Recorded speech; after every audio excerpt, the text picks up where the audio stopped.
Mungu wangu. Nampenda huyo anapita. Na leo kapendeza. Ngoja akija niongee naye. Leo sijui nitaweza.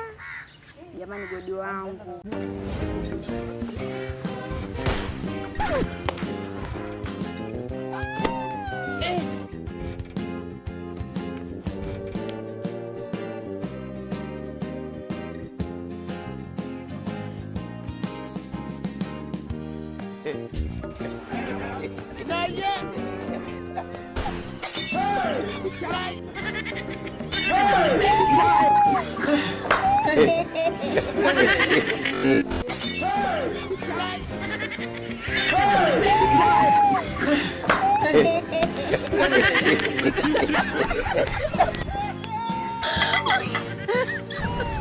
Kwa bali nimetoka kule baada ya kuja hapo ninamsambisha kwa shemeji. Mwenyewe nimejipanga mwenyewe nimepeleza mtu wa kike na kuja hapa naja kumsambisha shemeji kwa mimi babu. Hivi kwa hivyo mimi kama siku nyingine kuna ujio sababu za msingi ya kumtamsha kwa shemeji yangu. Sasa baada ya kuja mtu wa kule anakuja kuonyesha huyu mzee. Yaani ambaye eleweki nyuma hapo mbele wapi ndio nitoke naye, si ndio?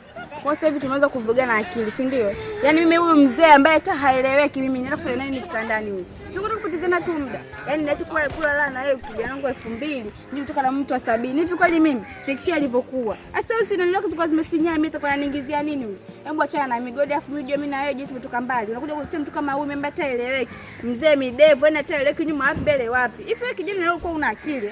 Ukao umetoka sasa kule mbali eti yule dada. Pole, mimi mpenzi wangu ni huyu hapa kama alikuwa anakuambia kitu. Mimi unaelewa, afu tuingie tukijana ndio sana. Ogelea hapo kutoka kwa mambo yetu. Ngodi bana, ngodi, basi usikombolewa. Mwache. Wewe mniache. Wewe mdogo wako nini wewe mtoka na mzee vipi wewe? Una ajabu wewe. Mama anaogesha, mama anaogesha.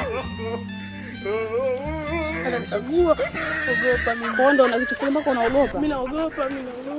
Bana ngodi na wewe nini? Hebu twende bana wewe.